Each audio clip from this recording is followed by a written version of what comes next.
Hello প্রিয় দর্শক বন্ধুরা, আসসালামু আলাইকুম। আপনাদেরকে আজকে দেখাবো চায়নার একজন একদম দেখতেই পাচ্ছেন একটি যুবক তার বাড়ির আঙ্গিনা বসে বিভিন্ন বাঁশ বেতের দিয়ে এই যে চমৎকার শোপিস দৈনন্দিন ব্যবহারের জিনিসপত্র তৈরি করছেন। ওদেরকে তার কাছে জিজ্ঞাসা করলে সে বলতে চাইলো এগুলো আমি নিজেরই বাঁশ বেত বাড়িতেই তৈরি করি। এটা মহিলাদের একটি হ্যান্ড ব্যাগ হতে পারে, এটা একটা খেলনা জিনিস, এটা একটা কোলা, এটা চালন তৈরি করেছি।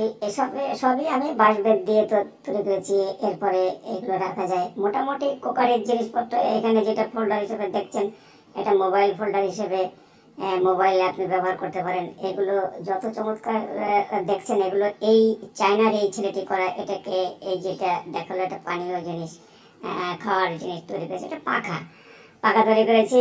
এটা একটা চেয়ার করেছি, সবই বাঁশ বেত দিয়ে। এটা টি টেবিল, এটা এখানে ছোট ছোট করে সবজি রাখার মতো অনেক জিনিসপত্র আমি তৈরি করি।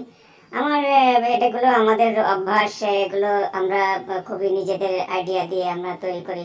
দর্শক বন্ধুরা, আপনারা দেখেন এই চায়নার এই ছেলেটি বাড়িতে বসে বাঁশ বেত দিয়ে চমৎকার মানে কালারফুল করে শোপিসে রাখার মতো, মানে একেবারে দেখেন মহিলাদের, বাচ্চাদের, বিভিন্ন বয়সের মানুষদের ব্যবহার মতো করার মতো উপযোগী জিনিসপত্রই বাঁশ বেত দিয়ে সে তৈরি করেছে।